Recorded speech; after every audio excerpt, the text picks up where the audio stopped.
notice, we really don't transform our body and transform our mind and all of that. So I decided to do that on Monday. It starts with me. My son goes to the gym. He's as slim as ever. I can't sit down and say, oh, do it for me. I have to do it myself. Change begin with me. And as I said, I started losing the weight already. On Monday, you can start feeling lighter. The aches and pains are going because I realized that a lot of the stuff that we eat, it gives us inflammation. Milk is one of them. So I cut those things off. And Joe, it starts with me, and I'm seeing a change. I sleep better for the past couple of days, and I decide to do it for the rest of the year. So I'm going to tell you how much weight I lose, Joe, at the end of the year. No problem. Have a good day, guy. Take care. All right, bye-bye. And indeed, we have to make personal sacrifices. This person says, I think we have to break the chain of loyalty and put country first. As the U.S. president said, ask not what your country can do for you, but what you can do for your country. That's Churchill. And if you believe in that, then the rest becomes almost easy. And as the previous caller says, we have to be willing to make sacrifices. We're making sacrifices not necessarily because it is for the greater good. Economics is referred to as the opportunity cost, that which must be given up in order to obtain the next best alternative. But we're going to go back to the telephone lines. Good morning, caller. How are you? Good, fine. How are you doing? Excellent, thank you. I let you make a comment a while ago that that people have been sent home for whatever reason, and she gave the reason. But it is really difficult when I don't understand how you could I could have a company and the government is paying somebody to work with me and I'm not contributing anything towards salary. And this is something that's been happening in Grenada, and no government will. Well, I don't know how they're getting money from oil or they have so much money. The person, the employer, supposed to make a contribution.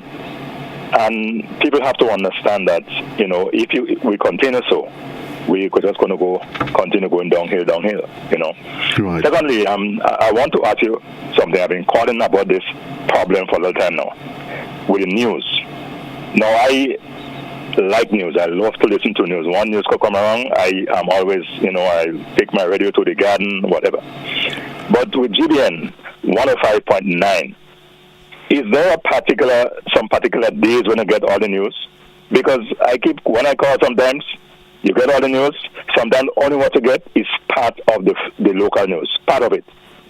So is there a policy from your organization that the news will not be coming on 105.9, that's all in the country all the time? You've raised those concerns. Yes, you've raised those concerns, and I've passed it on to my superiors.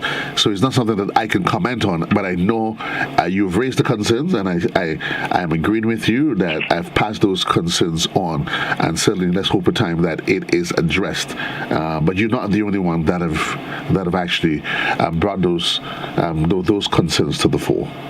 Okay, because I'm saying that news is so important, and sometimes you don't listen to all this other station, and I don't have time to listen to this, people talking and say nonsense. Right. But news, I always try to get my news, and when I get in here in the evening, sometimes I'm on the road, put on the radio, I can't get 105 because I'm too far up in the country. 105, yeah, 105.5. Right. So you only get for 105.9 up here. Right. And you have to wonder, am I going to get all the news today this is... As I've said, I know you've raised it, and we both agreeing with that, and I've had the conversation with my superiors, certainly, and that would be after that, a decision that would be made at the executive level, the management level. So thank you very much, sir. Thank you. Have a great day and a great weekend. Okay, good. All bless you. 14 minutes on to the hour in the morning time. Critical to the whole conversation of change is that of forgiveness. You have to understand that change, it is systematic, it is gradual, and there's some things that you can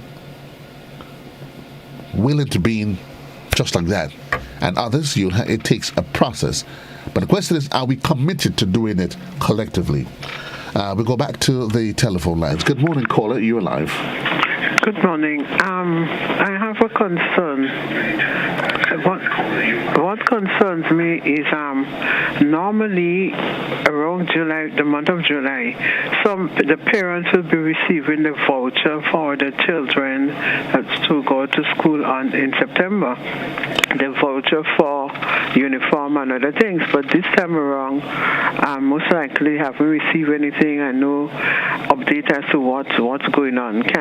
We would like somebody to update us as to what's going on. I'm talking on behalf of families that usually depend on this thing, not me, but on behalf of families that depend on the vouchers so that the children can get new uniform and things for September. So let me ask you, those I'm assuming that's under the seat of whatever those government assistance programs. Yeah. But when does that normally take place? July, wrong now, so they usually ask for the children's birth certificate and things like that. Who normally initiates that conversation? Is it done through the schools? Is it done through is there a specific agency that you've dealt with in the past? I think the people usually go to the representative office, like Southeast and things. We go to the office and then you bring in the child's birth certificate. So it's done through the party office or through a government agency? Party. I think it came through the party office. I don't know. So which party are you referring to then? The previous party, you go to the representative office and then you they're asked to bring in the birth certificate. But I just called the Ministry of Education and they don't seem to know anything. They asked me to call the Prime Minister's office, which I've been calling. But I have a bit of a concern though, because you're saying it's through a party, but yet you're calling the ministry. There's a separation. Listen, things in past mix up with everything. You had to go through the representative office for everything. Everything. Well, the people now go into the various schools and registering the children, and they don't know what's going on. No book thing, no nothing, and they're looking out for the vouchers and nothing. So it's been nice if somebody come on air and explain what's going on, because a lot of the parents are depending on the vouchers. They're expecting it, and they don't know what's going on. Okay, thank you, caller. Appreciate it. You're welcome. Thank you very much. 435-2041, that is the number on the inside. It is 12 minutes on to the hour in the morning time. The question of change, transformation, how does it change? The issue of governance. And governance just is not just, has more to do not just with laws, but adherence to the laws, enforcement of those laws. Make sure that we put policies and procedures in place that is streamlined to fall in line with the overarching objectives. What is the agenda plan? What is the agenda? And those policies must fall in place and persons must be held accountable. It is part of that bigger conversation. And very often people assume that because, I can do what I want. No, you can't do what you want. Even in the context of democracy, I hear people say, well, we live in a democratic state, I can say what you want. No, that's not true. You're free to make expressions, say certain things confined within the restrictions. Not because you feel you can say it, you can say it. That's not the way it actually works. But we go back to the telephone line. Good morning, caller. You alive? Yes, Joseph. That's the problem that the lady highlighted is indicative of what happened when you put the party above the state. Right. I tell you this, Joseph. Some years ago, I was living in Fontenay. They opened a community center there. And it was open under the auspices of the NMP party. I mean, I couldn't believe it. In fact, I wanted to go to this thing. In fact, the person who showed me the invitation, when I asked him for a copy, he probably gets mad that I was going to do something about that. But this is ridiculous. And then in 2008, after the election, a lady called me and asked me, she had a problem. She used to clean a certain school. But she used to get part of the money from the Ministry of Education and part from the party office. So she was concerned that, she couldn't get on a public, she couldn't get, there was a next gentleman who used to clean a drain, and he was getting the money from the party office. He went to a relative of mine and were expressing concern. This thing, we have to really get rid of that. If any assistance is being given, if anything has been given to people, it should be through the government system, not the party. And I hope that the new government will not practice that. One of your callers earlier mentioned about we've been paying taxpayers' money, been paying employers. Right. To have people in the workplace. I know that. I was in a business place one time when one of the agents came and was asking the man to take on more, and he said, no, I can't. Too much. But finally, Joseph, I want to suggest that you try and get Dr. Guido Marcel to have a conversation, because I think the Prime Minister is big on food security. Dr. Marcel has some brilliant ideas of how we could do things. And the Prime Minister maybe might focus on the thing, but Dr. Marcel have an idea, for instance, planting 7,000 breadfruit trees for food security. Okay, thank you. Thank you very much. And this is what we need, a collective conversation. We do not necessarily always agree. I have a particular caller, when he calls, he says, "Hey Joe, this is your enemy." And I know he means it jokingly, but we may not always agree. And I'm wary. I'll be wary if there's at any point in time in life that you and anybody agree absolutely and everything. That would actually bother me, and it should actually bother you just the same.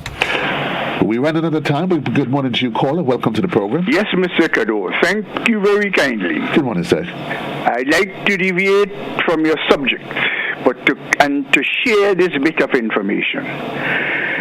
The GBN has been run down, and it has reached a stage where literally is perverting broadcasting in this country.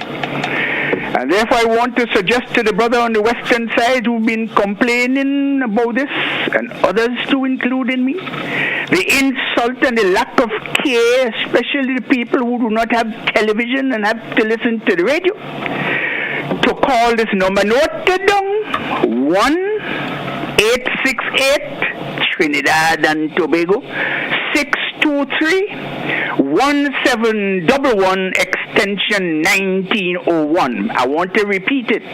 1-868-623-1711, that means 1711, extension 1901. Bombard them with complaints, and they will have to do something to intervene in this perversion of the GBN and the insult to the Grenadian people. Thank you very much, and have a nice day. Will ya? Thank you very much, sir. All the best to you. 435-2041, that is the number that is on the inside. It's just about 5 from a night, 7 minutes on to the hour in the morning time. Probably have time to entertain a final caller. Let me just remind him, let me just check social media to see what the conversation is, what's the nature of the conversation that's taking place there. But we do agree that as part of the change agenda, that forgiveness has to be an important element with it. He said this man is correct. There are people employed with private entities and are being paid. Real talk, the militant agenda of the NDC administration romancing the revolution has no place in modern times. Grenada is not a militant state, and it failed last time, and it will fail again. Interesting.